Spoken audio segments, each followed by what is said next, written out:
Bismillahirrahmanirrahim. Bapak Ibu yang dirahmati Allah, Assalamualaikum warahmatullahi wabarakatuh. Innal hamdalillah nahmaduhu wa nasta'inuhu wa nastaghfiruh wa na'udzu billahi min shururi anfusina wa min sayyiati a'malina. May yahdihillahu fala mudilla lahu wa may yudlil fala hadiya lahu. Asyhadu an la ilaha illallah wahdahu la syarika lahu wa asyhadu anna Muhammadan abduhu wa rasuluhu la nabiyya ba'dahu. Faqala Allah ta'ala fi kitabil karim, a'udzu billahi minasy syaithanir rajim. Bismillahirrahmanirrahim. Ya ayyuhalladzina amanu taqullaha haqqa tuqatih wa la tamutunna illa wa antum muslimun. Shadaqallahul azim.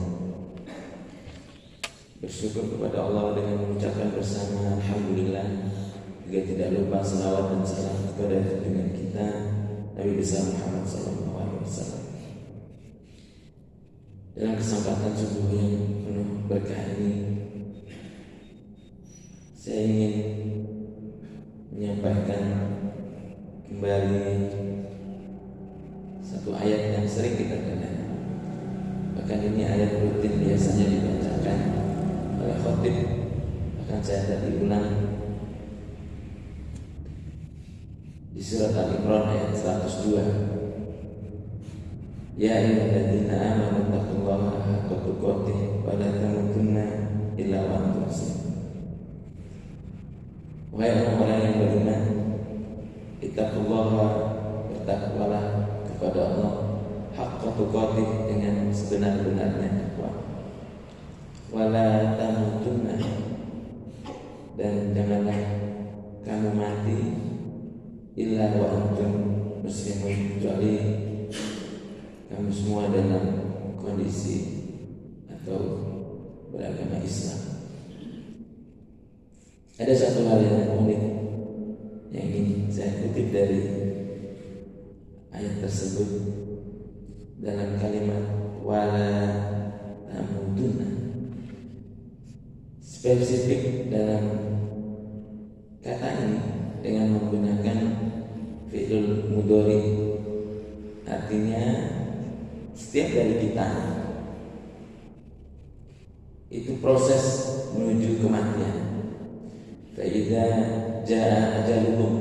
Sementara dalam ayat yang lain kata ajal yang akan datang kepada masing-masing kita menggunakan fi'il madhi. Artinya ajal itu sudah ditentukan. Maka tidak heran kalau disebutkan dalam hadis bahwa rezeki ya 3 hal. Satu lagi kematian, kemudian satu lagi apa Bapak Ibu? Jodoh. Itu sudah ditentukan, diperkuat. Faidah ajal itu juga sudah ditetapkan. Fi'ilnya fi'il madhi. Wala tamutunna, sedangkan dalam Al-Imran 102, dan janganlah kamu mati, secara bebas dapat dikatakan, dan janganlah kamu masa proses menuju kematian. Hati-hati, jangan sampai lepas dari agama atau syariat yang ditentukan Allah Subhanahu wa ta'ala. Jadi kalau ajal itu sudah ditentukan ketika kita dilahirkan, maka masing-masing kita ini sebenarnya bukan ajal yang menjemput, tapi kita yang menjemput ajal tersebut. Kita yang berjalan menuju kepada kematian. Yang umurnya, kalau saya ini 39 jalan 40, maka saya setiap hari jalan menuju kematian. Yang usianya 55 juga sama, setiap hari berjalan menuju kematian. Yang usia di atas Rasulullah 63, ya, pada usianya 63 ke atas juga sama. Jadi kita ini berbondong-bondong, tidak kecil, tidak besar, tidak tua, tidak muda. Masing-masing dalam proses menuju menuju kematian. Jadi bukan ajal yang menjemput, tapi kita yang datang. Kalau saya sebut la ta'kul, maka janganlah kamu makan. Pelaku yang makan itu kita sendiri. La tanam, jangan tidur. Maka siapa pelaku tidurnya? Kita sendiri. Maka wala tamutunna, dan janganlah kamu dalam menuju kematian yang sudah Allah tetapkan tadi, kecuali dalam kondisi berislam. Maka salah satu dari beberapa hal yang perlu kita ketahui bersama, waktu menuju kematian itu juga sudah dipastikan. Masing-masing tidak ada perbedaan. Waktunya sama 24 jam. Maka dalam 24 jam waktu yang sudah Allah sediakan dan selalu berulang-ulang setiap harinya, sebagai seorang muslim yang cerdas harus mempersiapkan dalam menuju kematian tadi bekal-bekal yang mestinya kita bawa kalau kita tadi mengaku sebagai orang yang beriman.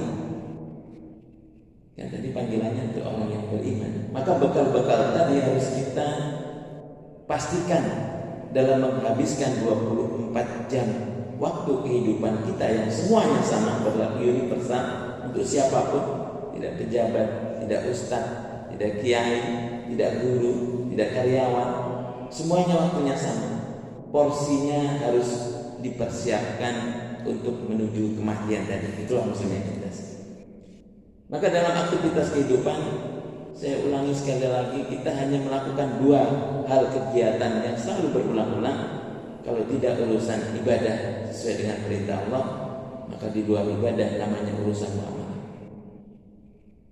Maka 24 jam tadi seandainya ada dari kita yang menginginkan hidup kemudian menjemput kematian indah seperti halnya yang sudah kita banyak saksikan sekarang di channel YouTube, itu terdokumentasi ada orang yang kreatif mengumpulkan orang-orang yang meninggal dalam kondisi beribadah yang insyaallah husnul khatimah.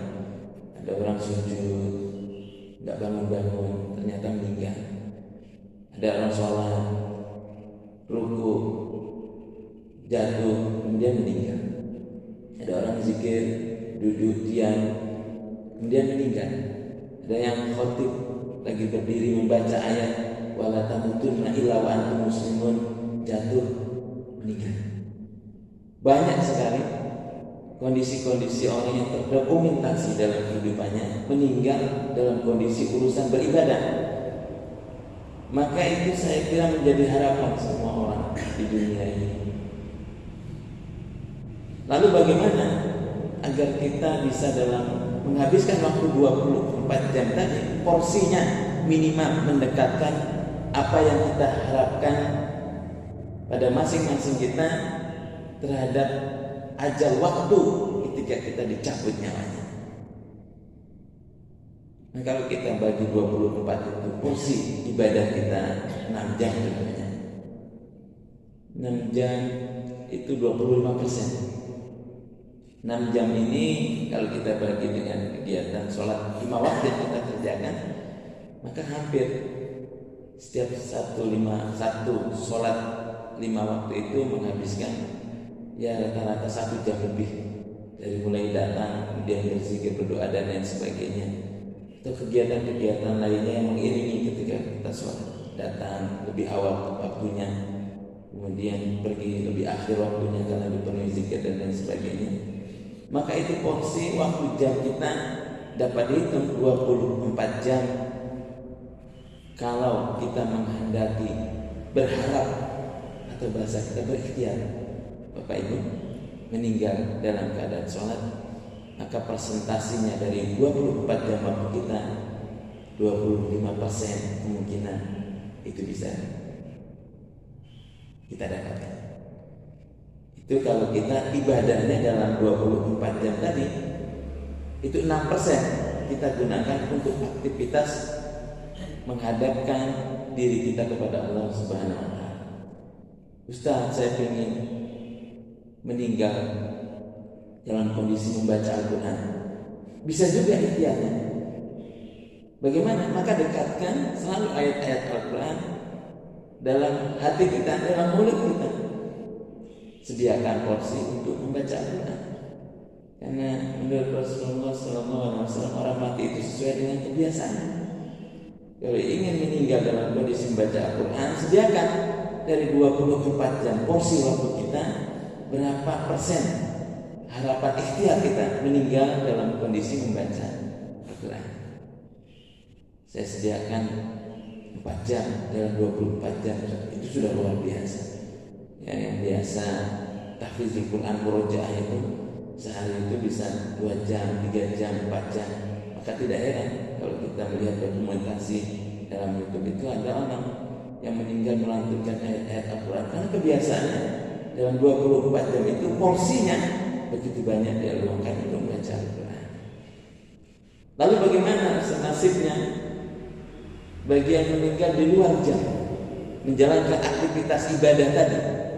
Maka kunci yang kedua adalah urusan muamalah. Ada orang duduk bekerja, tiba-tiba senderan di kursinya meninggal. Ada naik sepeda motor, datang ajalnya meninggal. Ada orang memacul di sawah meninggal. Jadi di mana saja kalau ajalnya tadi yang sudah didatangi, waktu yang sudah ditentukan itu tiba, maka dengan kondisi apapun 24 jam tadi meninggal. Sekarang pertanyaannya, kalau porsi itu dikerjakan ketika posisi kita dalam kehidupan bukan urusan yang ibadah tadi, sholat, ya, tidak ketika puasa, tidak ketika berhaji, tidak ketika berzakat, tidak sedang menjalankan aktivitas syariah yang Allah perintahkan dalam urusan beribadah, berarti hanya kemungkinan yang kedua, kita meninggal dalam urusan muamalah. Maka dalam urusan muamalah ini, kalau tadi meninggal dalam urusan ibadah, mari seorang menyebutkan dalam doanya, insya Allah husnul khotimah meninggalnya. Tapi kalau urusan muamalah, kalau urusan muamalah itu tidak dibangun dengan niatan lillahi ta'ala, bahwa pergi kerjanya hanya untuk urusan pribadi, berdagangnya hanya untuk mencari rupiah, kegiatan aktivitas muamalahnya jauh dari segala bentuk perintah Allah dan larangannya, maka porsi 24% tadi jam kematiannya dari segi muamalah bisa mendominasi, karena muamalah aktivitasnya ini banyak sekali. Maka kita juga lihat di dokumentasi YouTube, kalau tadi ada contoh-contoh kematian yang husnul khotimah, ada juga contoh-contoh kematian yang su'ul khotimah. Sedang joget-joget dangdutan, tiba-tiba jatuh meninggal. Sedang tarik tambang, tiba-tiba jatuh meninggal. Ya, nyanyi-nyanyi, teriak-teriak, kemudian jatuh meninggal. Ini kan kehidupan sisi dari 24 jam yang dia tidak menjalankan urusan ibadah, urusannya muamalah. Maka muamalah dipastikan dengan sisa jam yang kita lakukan untuk urusan ibadah. Seandainya Allah takdirkan ajal itu datang dalam waktu urusan muamalah, pastikan bahwa muamalah itu hanya untuk mencari ridha Allah Subhanahu wa taala. Maka dalam Islam, bagi muslim yang cerdas, ada pedoman-pedoman dalam bermuamalah, tuntunan-tuntunan bermuamalah apapun aktivitasnya. Bukan hanya persoalan pokok dari pekerjaan, bahkan yang simpel-simpel pun ada aturannya. Mau keluar rumah, berjalan kemana saja, pedomannya berdoa. Allahumma hawwin alaina fi safarina hadza wa atwi anna budda wallahu ma tasahibu fi safar. Temannya melakukan perjalanan itu Allah Subhanahu wa taala. Kalau terjadi apa-apa dalam perjalanannya, ya temannya Allah. Dia doa sudah di awalnya. Maka garansinya muamalahnya dekat dengan Allah Subhanahu wa taala. Mau berangkat berdagang, dikabarkan si fulan meninggal di dalam tokonya. Kalau dia berangkat berdagangnya, untuk memenuhi kehidupan keluarganya atas perintah Allah Subhanahu wa taala dan berangkat minimal bismillahirrahmanirrahim, maka dapat dipastikan urusan muamalahnya juga dekat dengan Allah Subhanahu wa taala. Yang mencangkul di sana tiba-tiba hujan lebat berteduh, memang ajalnya datang, Allah jemput dengan kilat atau sambaran petir, meninggal. Kalau tadi berangkat ke sawahnya karena urusan muamalah, dia berangkatnya bismillahirrahmanirrahim, maka dapat dipastikan meninggalnya dekat dengan Allah Subhanahu wa taala. Maka dua kunci ini, urusan ibadah dan muamalah ini menjadi bekal pokok prioritas saya sebutkan yang wajib kita biasakan untuk ikhtiar menjemput ajal yang sudah Allah tentukan tadi. Nah, kita datang tadi ajalnya, yang kita datangi, bekal-bekal tadi itu sudah kita bawa. Kalau urusan ibadah tadi dengan menjalankan perintah Allah Subhanahu wa taala yang sudah ditentukan, urusan muamalah ini Bapak Ibu yang biasanya orang tidak terbiasa. Karena tidak ada keunggulan di dunia ini kecuali hanya pembiasaan, kan pengulangan. Setiap hari diulang. Tidak ada orang hebat, ya. Yang ada orang yang selalu melakukan pengulangan. Dan orang yang selalu melakukan pengulangan itu yang disebut dengan ahli. Jadi kalau ada orang pintar karena selalu diulang-ulang. Kalau ada orang cerdas karena selalu diulang-ulang. Kok ada orang yang hafal Al-Quran 30 juz, memang kegiatannya mengulangi murojaah, setiap hari hafalannya diulang, ya. Kok ada orang pakar? Ya kan setiap hari apa yang dilakukan sesuai dengan kepakarannya. Jadi kalau sudah profesor itu memang setiap hari yang diutak-atik ya itu saja.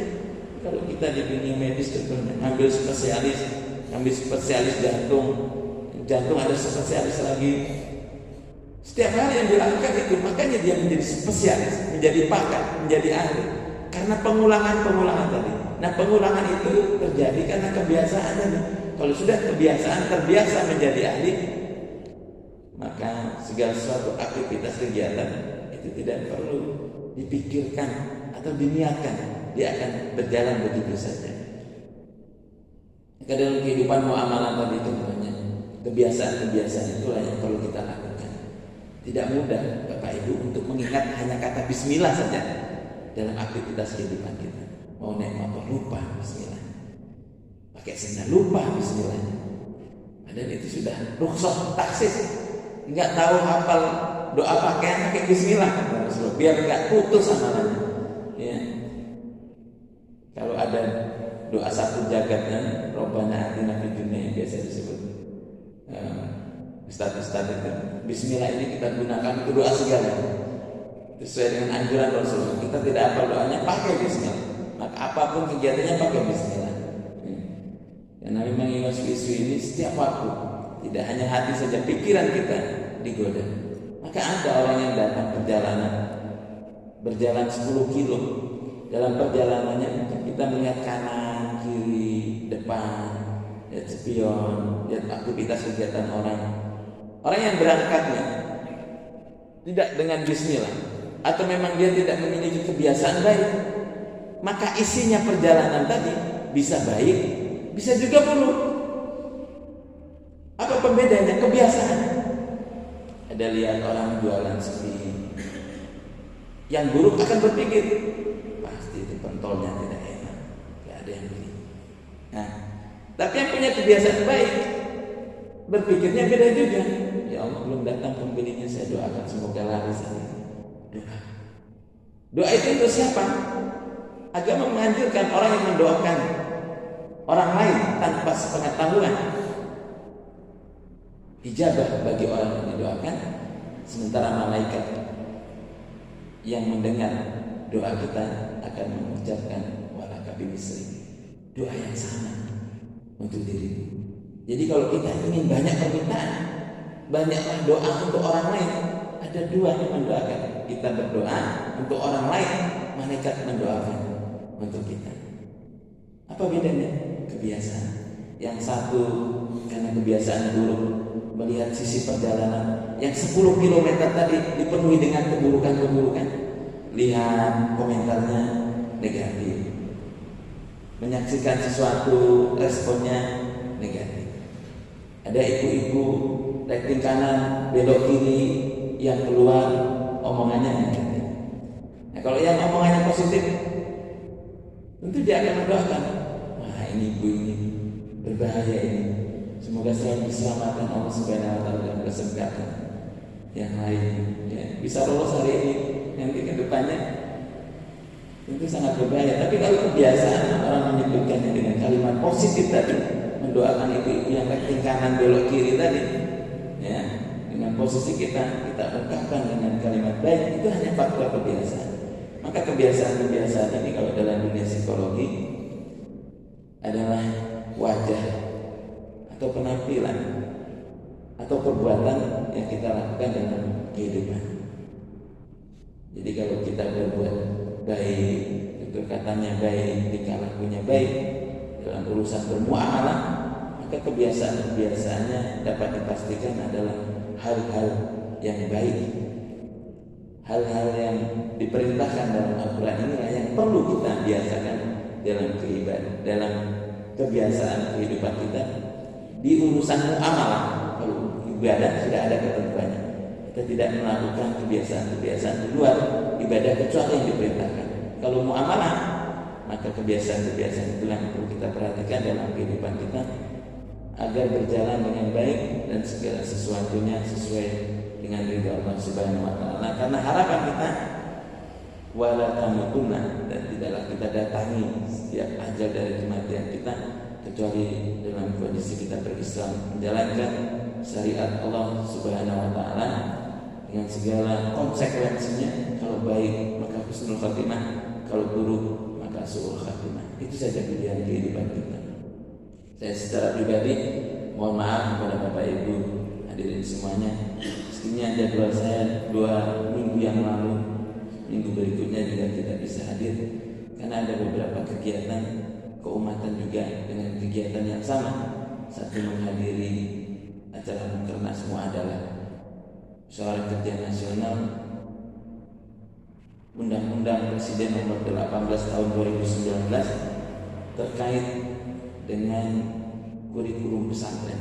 Sekarang pesantren punya kurikulum mandiri resmi menjadi kurikulum nasional, pendidikan formal nasional. Kalau kita biasa ada SMP, ada MTS, maka ada satuan pendidikan yang sama dengan SMP MTS melalui undang-undang presiden tersebut yang ditentukan secara bebas kepada masing-masing pesantren dengan kebebasan kurikulumnya sendiri. Maka seperti pesantren Sidogiri, Pasuruan, kemudian Lirboyo,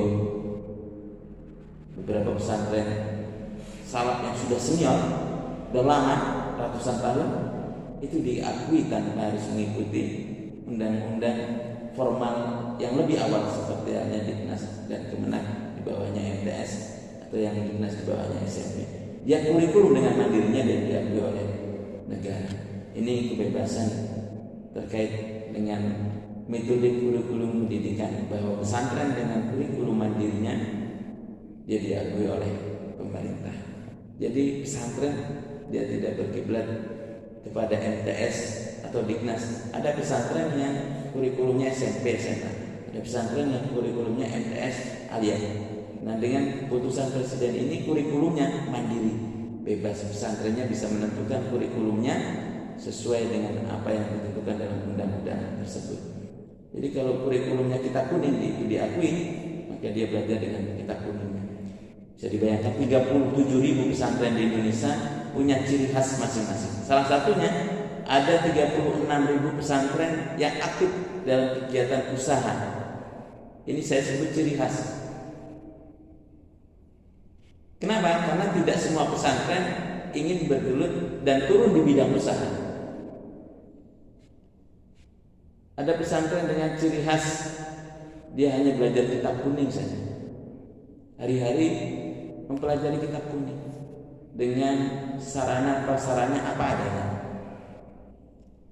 Ada pesantren yang ciri khasnya itu ditahfizul Quran saja.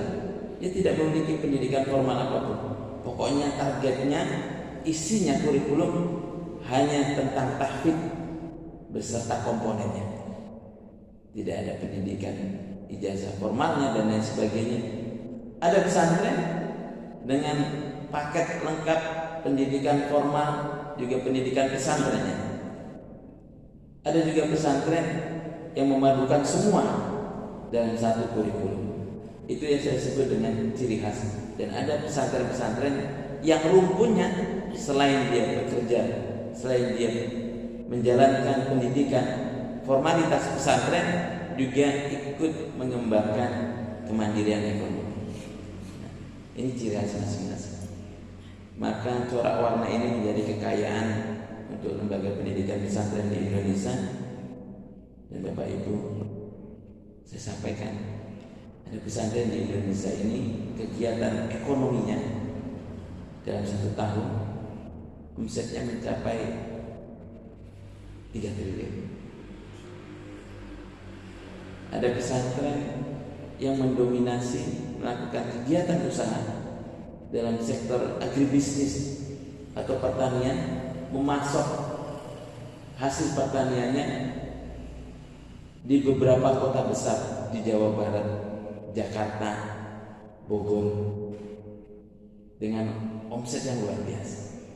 Ada juga pesantren yang memiliki santri dan santriwati hampir mencapai 17.000 rupiah karena faktor kemandirian usahanya yang 17.000 orang tadi gratis, tidak berbayar.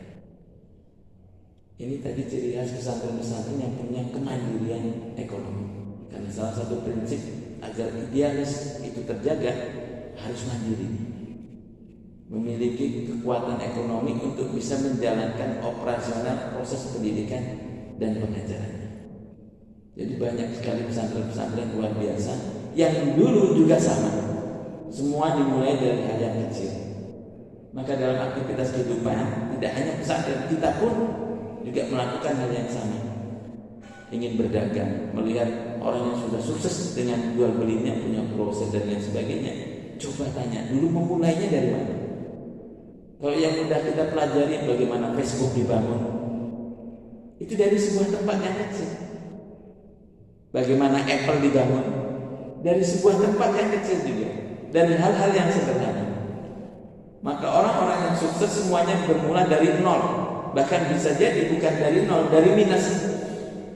Kalau saya ceritakan yang dekat saja, dulu Trubus Iman itu merintis koperasi pelajar, santrinya sekitar 100 orang, dirintis. Modal rintisan koperasi tersebut saya sebutkan 9 juta rupiah. Saya kira rata-rata Bapak Ibu pasti punya simpanan 9 juta rupiah. Sekarang dari yang 9 juta itu mencapai 500 juta dari yang kecil. Nah, kalau ada orang yang tanya bagaimana koperasi Trubus ini bisa berkembang, dimulai dari yang kecil. Karena segala sesuatu yang besar bermula dari yang kecil. Itu yang koperasi, minimarket kalau bahasa kita. Dulu dari 9 juta apa ini naik setiap tahun. Karena dikelola dengan baik, apapun yang dijalankan dengan rumusan yang baik akan terus bertambah. Secara sederhana rumusan bisnis itu ada 1, 2, 3 kalau kita belajar. Ada 1, 3, 7. Apa maksudnya 1, 3, 7? Modal 1 dalam 3 tahun naik 7 kali lipat. Contohnya apa? Sederhananya kambing. Nah, Bapak Ibu usaha kambing. Kambingnya 1. Dalam 3 tahun kambing yang 1 tadi berubah jadi 7. Ini ada pegiat yang mau melihara kambing, ada nggak Bapak Ibu di sini? Ada? Domba? Siapa Pak? Ada? Pak Karta misalnya. Oh Pak Karta. Ya, domba itu 1 tahun kan beranaknya 2. Ya Pak ya. Maka kalau 3 tahun 6, dengan induknya 1. Tapi saya Ustaz, kok sudah 3 tahun tetap 2 saja dombanya? Jadi pastikan jantan sama betina. Ya, kalau dua-duanya betina ya nggak bertambah-tambah. Nah itu rumusan-rumusan seperti itu kan sama. Bagaimana orang yang berada di Kediri punya peternakan domba hampir 2.500 itu mulainya dari mana?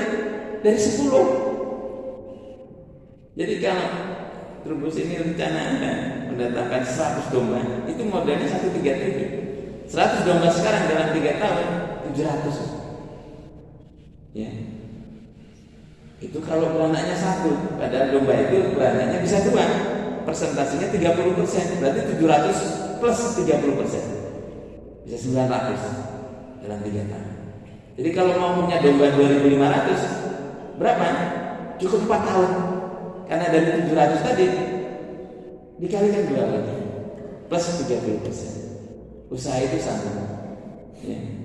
Jadi tidak berharap ingin membeli 100 domba, ingin membeli 2.000 domba. Karena yang kecil kalau tidak dijalankan dengan baik, dan berharap yang besar bisa diurusi. Apa maksudnya? Pengen punya peternakan ayam, kalau melihara 2 ayam saja tidak terurus, jangan mimpi punya rombong ayam yang panjang.